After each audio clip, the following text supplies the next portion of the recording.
Welcome students. In today's lecture, we are going to start the essay The Maid Servant written by Leigh Hunt. So there is a portrait of a maid servant in this essay. इस essay में एक नौकरानी के portrait को आपके सामने रखा गया है ऑथर के द्वारा. An author talks about her dressing sense, her belongings and her good behavior and her routine as well.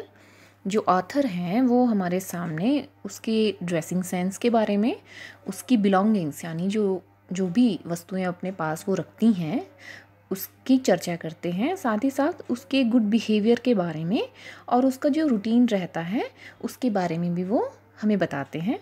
He also talks about her routine outdoors यानी कि घर के बाहर वो क्या क्या रूटीन उनका रहता है उसके बारे में भी वो हमें ऐसे में बताते हैं. So let us begin the ऐसे. Must be considered as young or else she has married the butcher, the butler or her cousin or has otherwise settled into a character distinct from her original one so as to become what is properly called the domestic. He says that she must be considered as young or as she has married the butcher. Butcher is who cut and sells the meat in a shop, or the butler. Butler is chief male servant of the household, or her own cousin because these are the persons with whom she is most connected. तो author ये कहना चाह रहे हैं कि या तो आप उस मान लीजिए कि वो बहुत यंग है, और अगर ऐसा नहीं है तो या तो उसने शादी कर ली है किससे, बुचर से, the one who cuts and sells the meat in the shop, okay, जिसे हम आम भाषा में कसाई कहते हैं. तो या तो उसने किसी बुचर से शादी कर ली है या फिर उसने बटलर से, butler is chief male servant of the house, और her own cousin. Own cousin, यहाँ जो कज़न वर्ड आ रहा है वो एक्चुअली उसके लवर के लिए आ रहा है, या फिर उसने अपने ही कज़न से शादी कर ली है, और has otherwise settled into a character distinct from her original one, or else she has settled into a character that is distinct. Distinct means different, okay, or else she has settled into a character that is different from her original character so that to become what is properly called the domestic. So author कह रहे हैं कि या तो उसने किसी butcher, Buttler या अपने ही कज़न से शादी कर ली है, और अदरवाइज़ अगर ऐसा नहीं है तो वो किसी ऐसे कैरेक्टर में सेटल हो गई है जो कि उसके ओरिजिनल कैरेक्टर से डिफरेंट है, ओके, ताकि वो सही मायने में क्या बन जाए, डोमेस्टिक, जिसको हम घरेलू कहते हैं. ऑल्दो वो क्योंकि एक मेड सर्वेंट है वो सारे घरेलू कामकाज कर रही है, बट शादी करने के बाद ही वो असल रूप में घरेलू कहलाती है, okay. The maid servant in her apparel, apparel means dress, okay. The maid servant in her apparel is either slovenly and fine by turns and dirty always, and she is at all times snug and neat and dressed according to her station. So then he talks about the dressing sense of the maid servant. अब वो नौकरानी का जो dressing sense होता है उसका कपड़े पहनने के तौर तरीके के बारे में बात करेगा, ठीक है. Sometimes she is messy and untidy, either slovenly means you can say messy or that is untidy, जो कि बहुत ही बेतरतीब ढंग से पहने हुए कपड़े होते हैं उसके लिए आया है. एंड फाइन बाय टर्न्स, या फिर वो बहुत ही अच्छे तरीके से ड्रेस्ड होती है, और sometimes she is nicely dressed, बहुत ही शालीन तरीके से ड्रेस्ड होती है. एंड डर्टी ऑलवेज, बट दोनों ही केसेस में उसके कपड़े आपको डर्टी मिलेंगे. Her clothes are always dirty. And she at all times snug and neat and dressed according to her station. He says that sometimes she wears snug. Snug is close fitted comfortable clothes, okay, and neat clothes, and she is dressed according to her social position. Author कह रहे हैं कि कभी कभी वो close fitting clothes भी पहनती है, ऑल्दो वे कंफर्टेबल होते हैं, या फिर वो साफ सुथरे कपड़े पहनती है. And she is always dressed according to her social position. वो हमेशा अपने सामाजिक जो पोजीशन है उसके अकॉर्डिंग ही कपड़े पहनना पसंद करती हैं. In the latter case Her ordinary dress is black stockings, a stuffed gown, a cap, and a neck handkerchief pinned cornerwise behind. When she is dressed in later case, कौन सा case में बात कर रहा है author? When she is dressed snug and neatly. Okay, जब वो neatly और स्नग ड्रेस्ड होती हैं तब वो कैसे दिखती हैं वो इस बारे में हमें बता रहे हैं. When she is dressed neatly, her ordinary dress is, जब वो बहुत ही नीटली ड्रेस्ड होती हैं तब उनकी जो ऑर्डिनरी ड्रेस होती है उसमें क्या क्या शामिल होता है? Black stockings. वो क्या क्या पहनती हैं? ब्लैक स्टॉकिंग्स पहनती है. अ स्टफ गाउन, एक स्टफ गाउन पहनी हुई होती है. स्टफ गाउन जो है वो आप इमेज में, ऊपरी इमेज में अभी देख रहे हैं, वो कुछ इस तरह की ड्रेस होती है मेड सर्वेंट की. तो वो उस समय क्या पहने होती है? ब्लैक स्टॉकिंग्स पहनती है, एक स्टफ गाउन पहनती है, एक कैप भी पहनती है. कैप भी आप इस वक्त फ़ोटो में देख रहे हैं. एंड अ नेक हैंडकरचीफ, और उसके साथ ही साथ गले में बांधे जाने वाला एक रुमाल. हैंडकरचीफ मीन्स रुमाल. ओके, गर्दन पे कॉर्नर वाइज अटैच किया हुआ, पीछे की तरफ बांधा हुआ एक रुमाल होता है. नीचे वाली इमेज में आप देख रहे हैं पीछे तिकोने पैटर्न में जो रुमाल इस मेड ने बांधा हुआ है उसके बारे में ऑथर बता रहे हैं कि वो एक नेक हैंडकरचीफ भी पिन किए हुए रहती है कॉर्नर वाइज, यानी ये जो ट्राइंगल की शेप में जिस तरह बांधा हुआ रुमाल है उसके लिए बता रहे हैं. Okay, and if you want a pin she just feels about her and has always one to give you. और अगर कभी भी आपको किसी पिन की ज़रूरत होती है तो उनके पास हमेशा एक स्पेयर पिन रहती है. If you need a pin she always has a spare one to give you. Spare होना यानी एक्स्ट्रा उसके पास हमेशा पिन्स रहेंगी. अगर आपको कभी भी ज़रूरत हो तो वो आपको अपने कपड़ों में से टटोल कर आपको दे देगी. On Sundays and holidays and perhaps of afternoons, she changes her black stockings for white, puts on a gown of better texture and fine pattern, sets her cap and her curls jauntily and lays aside the neck handkerchief for a high body, which by the way is not half so pretty. Now, author says that on Sundays and on holidays and in afternoons as well, she changes her black stockings for white ones. अब जब भी कभी Sunday होता है या holiday होता है या फिर आफ्टरनून होता है, ये वो टाइम है जब वो फ्री रहती हैं. ओके, संडेज़ को प्रेयर का डे माना जाता है क्रिश्चियंस में जब वो चर्च जाते हैं. ओके, तो मेड जो है वो संडेज़ के दिन या हॉलीडेज़ के दिन या फिर आफ्टरनून्स में वो जो अपनी ब्लैक स्टॉकिंग्स है उनको चेंज करके वाइट स्टॉकिंग्स पहन लेती है. Okay, and puts on a gown of better texture, and she puts on a gown of better texture. Texture is you can say quality. वो जो है better quality का गाउन भी पहन लेती हैं. and fine design, और उस पर पैटर्न जो है वो डिज़ाइन के लिए है, उसका अच्छे डिज़ाइन वाला एक गाउन वो पहन लेती हैं. सेट्स हर कैप, वो अपनी कैप को सेट करती हैं. And her curls jauntily, and she also sets up her cap and her curls very jauntily. Jauntily means confidently and pleasantly. वो बहुत ही उत्सुकता से, बहुत खुशी खुशी अपने कर्ल्स को भी सेट करती है. कर्ल्स मीन्स घुंघराले, बालों को घुंघराला करना. Okay, and lays aside the neck handkerchief for a high body. अब वो क्या करती हैं, जो उन्होंने नेक हैंडकरचीफ जो पहना है, okay, and at in these days she also put aside her neck handkerchief and puts on a high body gown. वो क्या करती हैं कि अपना नेक हैंडकरचीफ जो है उसे हटाकर एक हाई बॉडी गाउन पहन लेती है. ये भी एक गाउन का टाइप होता है, which by the way is not half so pretty, which according to the author does not look as pretty as the net handkerchief on her. तो ऑथर का मानना है कि ये जो हाई बॉडी गाउन जो मेड पहन लिया करती है वो उस पर उतना अच्छा नहीं लगता जितना कि नेक हैंडकरचीफ उस पर जचता है. Okay, there is something very warm and latent in the handkerchief. He says that there is something very warm and concealed or hidden quality in the handkerchief. वो कहता है कि जो neck handkerchief है जो कि मेड पहनती है उसमें कुछ बहुत ही वार्म है, कुछ छुपा हुआ है जो कि अट्रैक्टिव लगता है. ओके, समथिंग ईजी, वो बहुत कुछ ईजी है. वाइटल, वाइटल मीन्स लाइवली, बहुत ही जीवंत सा लगता है। And genial, genial means friendly, जब वो पहनती है तो ये क्वालिटीज़ ऐसा लगता है कि वो बहुत इजी गोइंग है, लाइवली है और फ्रेंडली है। ऑथर कहना चाहते हैं कि जो नेक हैंडकरचीफ जब मेड पहनती है तो ये उस पर ज़्यादा ही सूट करता है या उसके बिहेवियर को और ज़्यादा उभार कर सामने लाता है, वो अधिक ईजी, लाइवली और फ्रेंडली लगता है। ओके।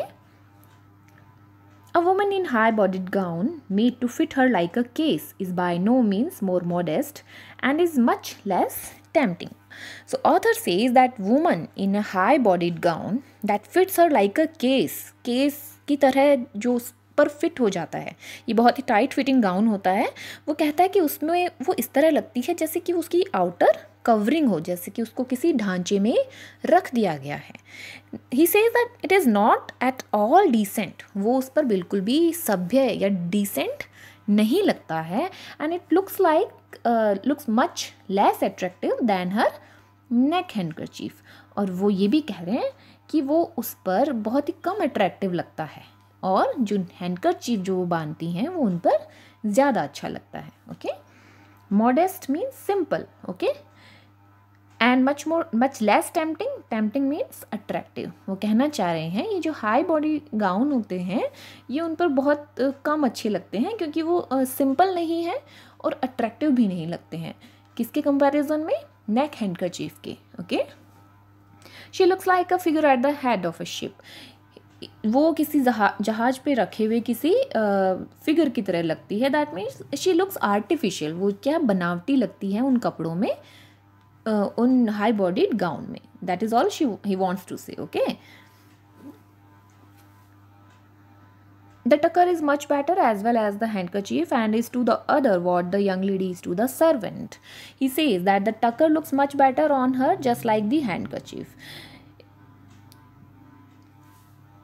He says कि टक्कर जो है वो भी एक तरह का गारमेंट का ही टाइप है। वो कहता है कि वो भी उस पर अच्छा लगता है, हाई बॉडी गाउन की तुलना में वो भी उस पर अच्छा लगता है, उसी प्रकार जिस तरह से हैंडकरचीफ उस पर जचता है।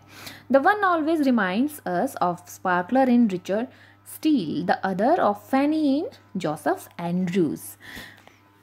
He says that in one outfit she reminds us of the sparkler in Sir Richard Steele. Sir Richard Steele में ने जो किरदार लिखा था स्पार्कलर, एक आउटफिट जो है हमें उसका याद दिलाता है।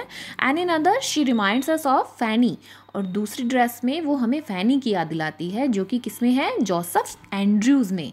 Written by Henry Fielding. Henry Fielding ने जोसेफ एंड्रूज लिखा था जिसमें कि एक कैरेक्टर है फैनी, उसकी याद हमें दिलाती है जब वो दूसरी तरीके से ड्रेस्ड होती है।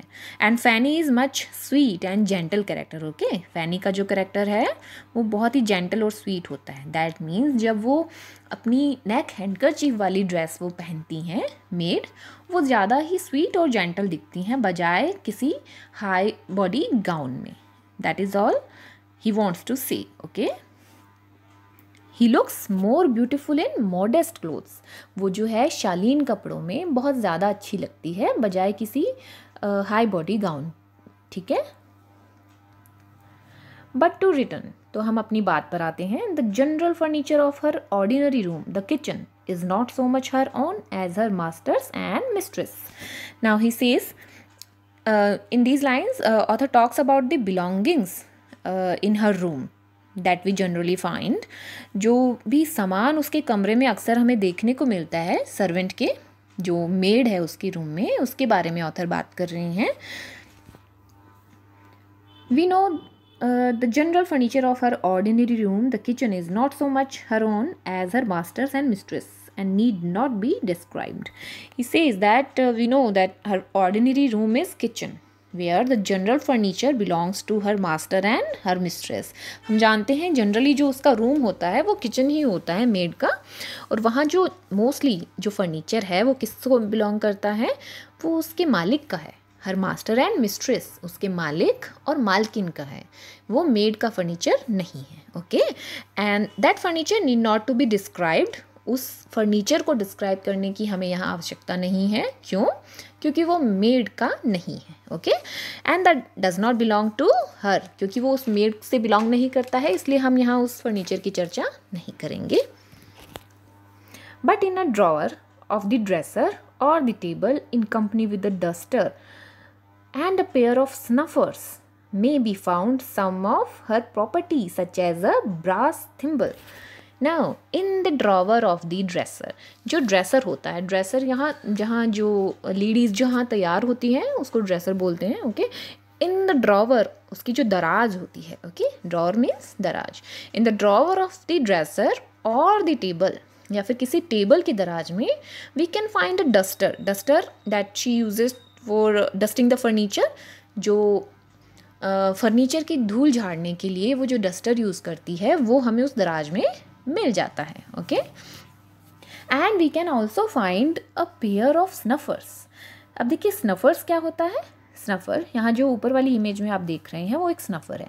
ये कैंडल को एक्सटिंग्विश करने के लिए यूज़ किया जाता था। ओके, दैट मीन्स किसी मोमबत्ती को बुझाने के लिए ये स्नफर यूज़ होता था, एक metal cone with handle use to extinguish a candle.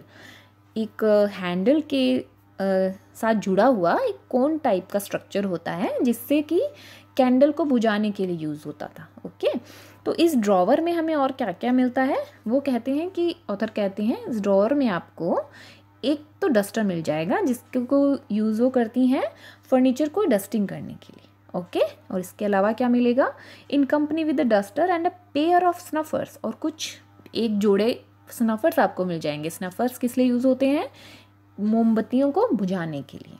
Okay, pair of snuffers may be found some of her property, but along with that we can also find some of her belongings. उसके अलावा हमें कुछ एक उसकी चीज़ें भी उस drawers में मिल जाती हैं। ओके, और वो चीज़ें क्या है, such as a brass thimble, पीतल का बना हुआ थिम्बल। थिम्बल क्या होता है, ये जो आप नीचे वाली इमेज में देख रहे हैं, small cap worn to protect finger while sewing. जब सिलाई करते समय जब हम नीडल यूज़ कर रहे हैं उस समय नीडल से बचाने के लिए उंगली को उस पर एक मेटल की या किसी और मटेरियल की एक कैप टाइप की पहन ली जाती है, उसको थिम्बल बोलते हैं, जो कि पीतल का बना हुआ है। तो यहाँ वो कह रहा है कि एक ब्रास थिम्बल भी उसकी प्रॉपर्टीज़ में शामिल है जो कि आपको उस ड्रॉअर में देखने को मिल जाएगा। अ पेयर ऑफ सीजर्स, कैंची मिलेगी आपको। अ थ्रेड केस, धागे का एक रखने का केस मिल जाएगा। A piece of wax much wrinkled with the thread, a piece of wax, एक मोम का टुकड़ा भी आपको वहाँ मिलेगा जो कि रिंकल्ड है, मुड़ा हुआ है। इसके अलावा आपको मिलेगा an odd volume of Pamela. Pamela एक बुक का नाम है। Okay, written by Samuel Richardson, that was published in 1740। 1740 ईस्वी में सैमुअल रिचर्डसन की एक बुक पब्लिश हुई थी, पामेला, जो कि आपको उस मेड सर्वेंट की ड्रॉअर में रखी हुई मिल जाएगी।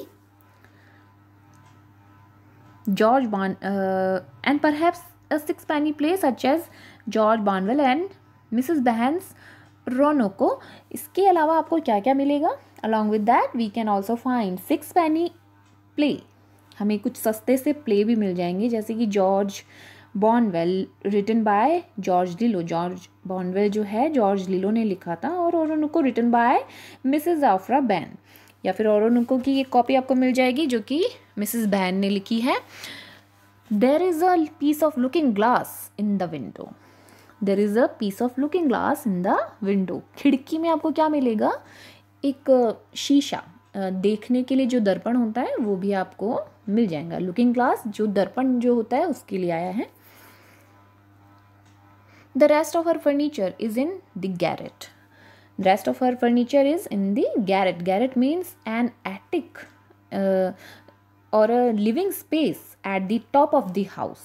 जो मकान का सबसे ऊपरी हिस्सा होता है वहाँ पर जो रहने की छोटी सी जगह होती है उसको गैरेट बोलते हैं।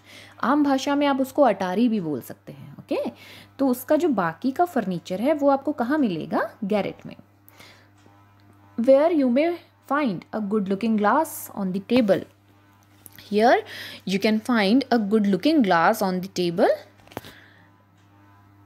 In the window a Bible, a comb and a piece of soap. और इसके अलावा आपको क्या मिलेगा? बाइबल इन द विंडो, खिड़की में रखी हुई एक बाइबल मिल जाएगी. अ कॉम्ब, एक कंघा मिलेगा. And a piece of soap, इसके अलावा साबुन का एक टुकड़ा. ओके.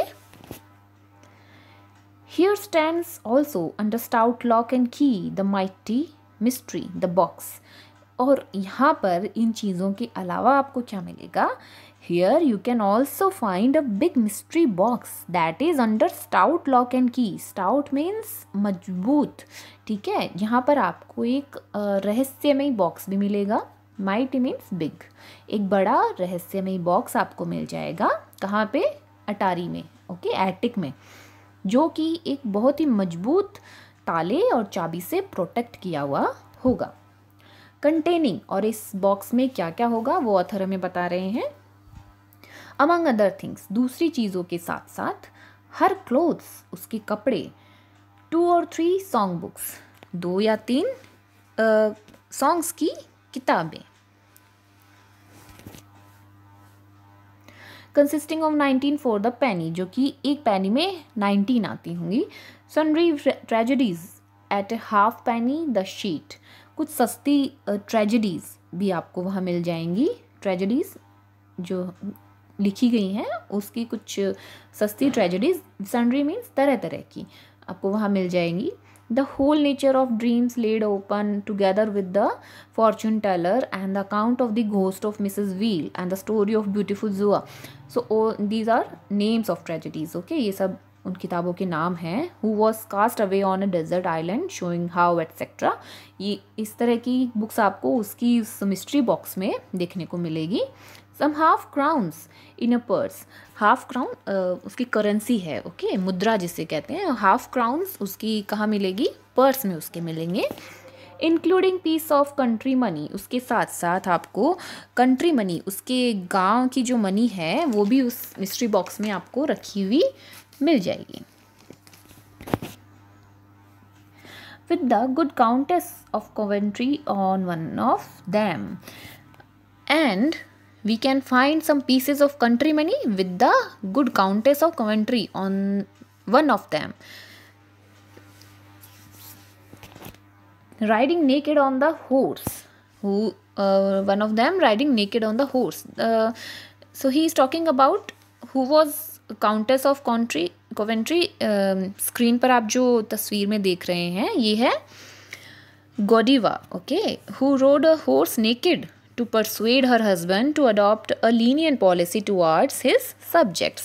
तो ये काउंटेस गोडिवा की बात की जा रही है यहाँ पे, जिन्होंने एक बार अपने हस्बैंड को परसुएड मनाने के लिए, अपनी प्रजा की किसी भलाई के लिए एक हॉर्स पर नेकेड होकर राइड किया था, बिना निर्वस्त्र होकर किसी घोड़े पर सवार होकर विलेज में भ्रमण किया था. उसके बारे में बात की गई है. वो कह रहे हैं कि उसकी तस्वीर छपी हुई कंट्री मनी आपको उसके उस मिस्ट्री बॉक्स में मिल जाएगी. Okay,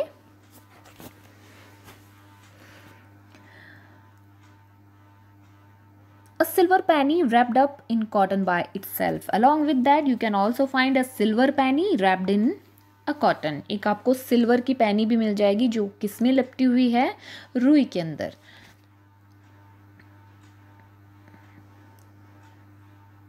A crooked sixpence. Crooked means twisted. एक आपको मुड़ा हुआ 6 भी मिल जाएगा. Given her before she came to town. That was given to her before she came to town, जो कि उसको तब दिया गया था जब वो अपने गांव से शहर की तरफ आई थी. And the giver of which has either forgotten और बीन फॉरगॉटन बाय हर. और ये उसको किसने दिया था? वो या तो उसको भूल गई है या फिर उसको जानबूझकर भुला दिया गया है.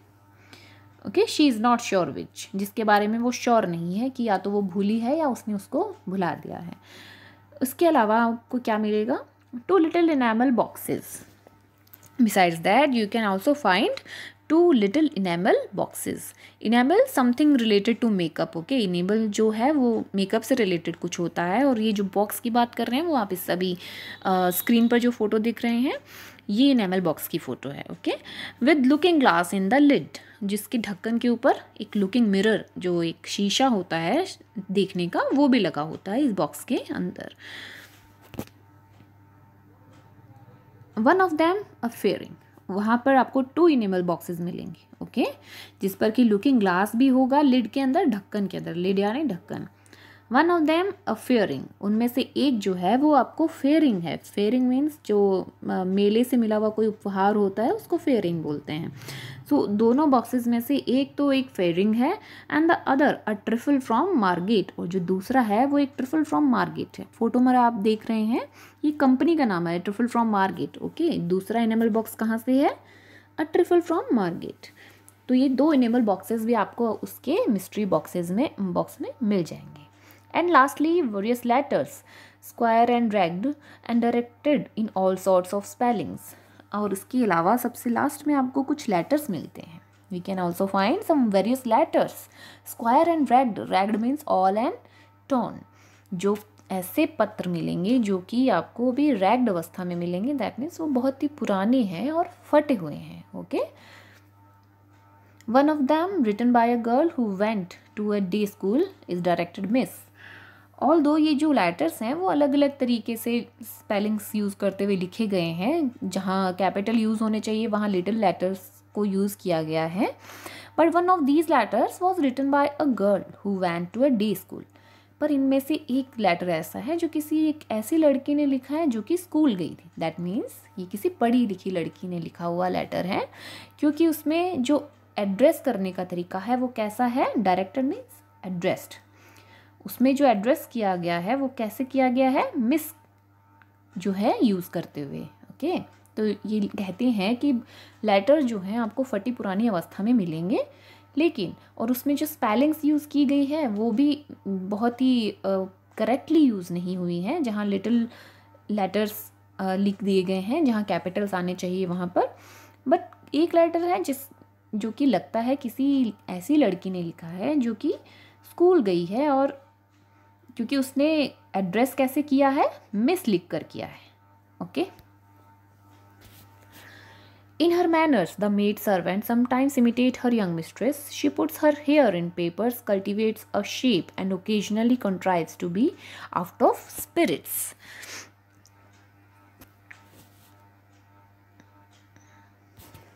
Now, author says that in her manner she tries to imitate her young mistress. ये जो मेड है वो कभी कभी अपनी मिस्ट्रेस को, अपनी मालकिन को कॉपी करने का भी ट्राई करती है. She puts her hair in papers, cultivates a shape and occasionally contrives to be out of spirits. She puts her hair in papers to get curls. तो पहले गर्ल्स जो होती थी वो पेपर्स के अंदर अपने हेयर्स को रैप करके उनको कर्ल बनाने के लिए यूज़ करती थी.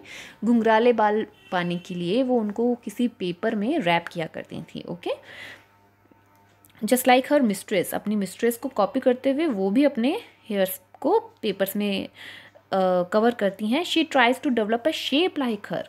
वो उसकी तरह ही शेप भी उसी की तरह पाने की कोशिश करती है.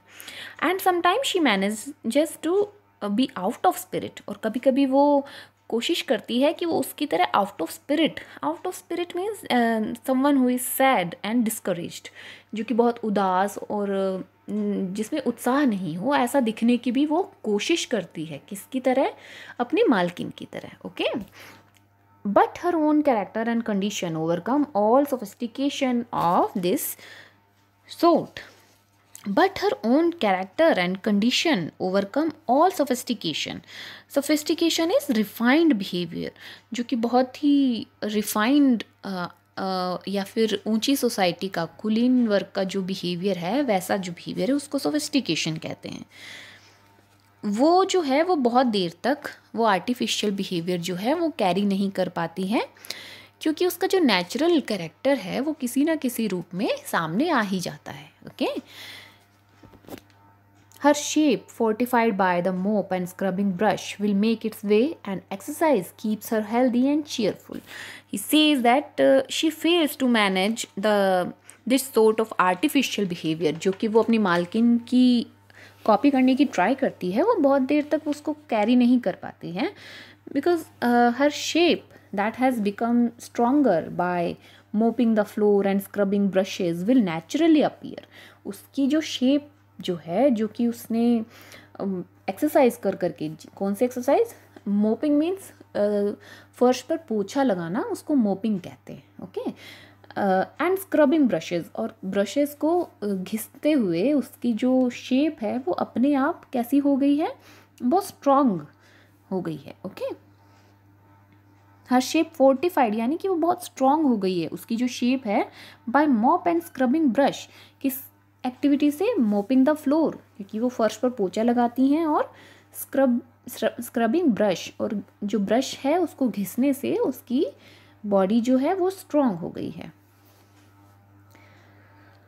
Will make it's way and exercise keeps her healthy, और जो वो एक्सरसाइज करती है, हाउस होल्ड काम करते करते, घर का जो काम वो करती हैं, उसको करते करते उसकी जो वो है, उसको हेल्थी बनाए रखने में हेल्प करती है. एंड चीयरफुल, और उसको खुशनुमा कैरेक्टर भी देती है. Okay.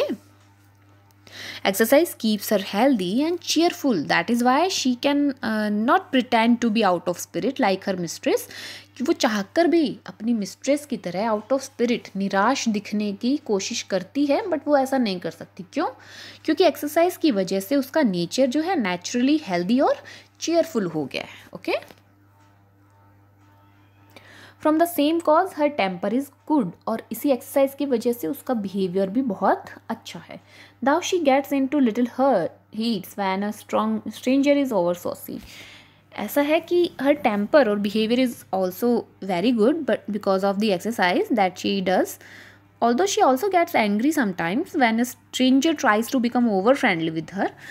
Over saucy means over friendly, जब कोई अजनबी उसके साथ कुछ ज़्यादा ही फ्रेंडली होने की कोशिश करता है, उन केसेस में उसको कभी कभी गुस्सा आता है. लिटिल हीट्स मीन्स कभी कभी उसको गुस्सा आना. ठीक है. और व्हेन समबडी और she is told not to go so heavily downstairs, या फिर कोई उसे कहता है कि बहुत तेज़ी से डाउन स्टेयर्स, यानी कि नीचे की तरफ मत जाओ, यानी कि आवाज़ करते हुए सीढ़ियाँ मत उतरो. और when some unthinking person goes up her wet stairs with dirty shoes, और when somebody she loses her temper when somebody goes up wet stairs with dirty shoes while she is mopping. जब वो पोछा लगा रही होती है और सीढ़ियाँ गीली होती हैं, अगर उस समय उस पर कोई गंदे शूज़ लेकर जा रहा है तो उस समय भी उसको गुस्सा आता है. ये वो केसेस ऑथर हमें बता रहे हैं जब वो अपना टेम्पर लूज़ करती हैं. दैट मीन्स जब वो उनको गुस्सा आता है, वो कौन कौन से केसेस में होता है, ये ऑथर हमें बता रहे हैं. पहला, जब कोई अजनबी उनके साथ फ्रेंडली होने की कोशिश करता है. दूसरा, जब उसको कोई टोकता है कि बहुत तेज़ी से सीढ़ियाँ ना उतरो, या फिर कोई पर्सन जो कि उसकी साफ़ की हुई सीढ़ियों पर डर्टी शूज़ लेकर चढ़ जाता है तब. और इसके अलावा, और when she is called away often from dinner, या फिर जब उसको बार बार कोई डिनर के टाइम पे बुला लेता है. Okay. Neither does she much like to be seen scrubbing the street door steps of a morning.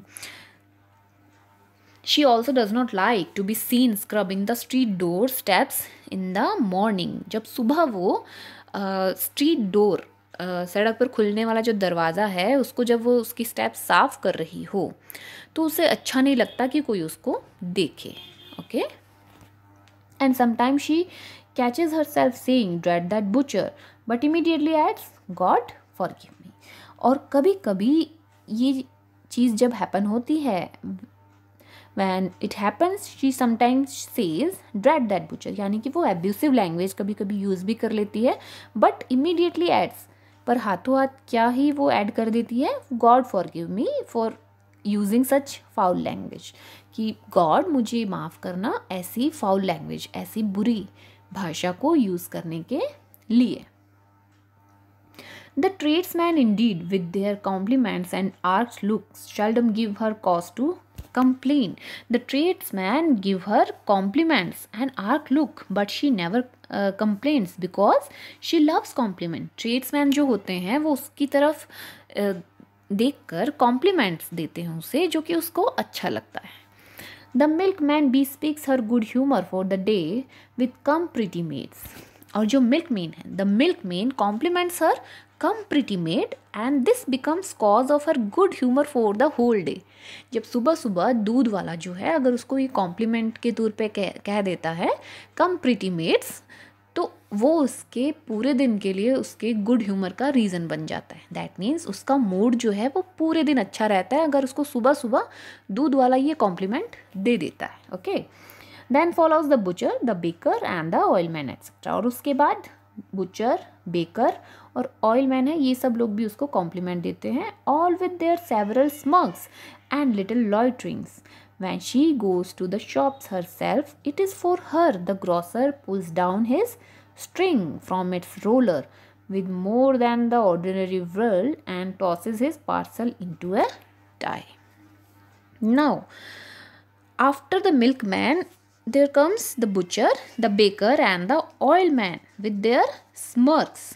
Smirks जो होता है सेवरल स्मर्क क्या होता है, आर्टिफिशियल जो स्माइल होती है उसको स्मर्क कहते हैं। Okay, and loitering means to stand and wait without any purpose. अगर आप किसी जिसको आवारापन कहते हैं ना, उससे लॉइटरिंग कहते हैं। ओके, तो ये जो लोग हैं कौन, बुचर, बेकर यानी जो बेकिंग काम करता है, एंड ऑयलमैन जो है, ये सभी क्या करते हैं, थोड़ा बहुत उसको देखकर मुस्कुरा देते हैं, लिटिल लॉइटरिंग, और थोड़ी बहुत आवारापन भी दिखाते हैं। And when she goes to the shops herself, और जब वो खुद when she goes to the shops herself, the grocer gives her special treatment. जो ग्रोसर है, ग्रोसर कौन होता है, जो परचून का सामान रखता है उसको ग्रोसर बोलते हैं। जो ग्रोसर है वो उसको स्पेशल ट्रीटमेंट देता है। Okay, and the grocer pulls down his string from its roller with more than the ordinary whirl and tosses his parcel into a tie. The grocer pulls down the string of his shop to open it more for her.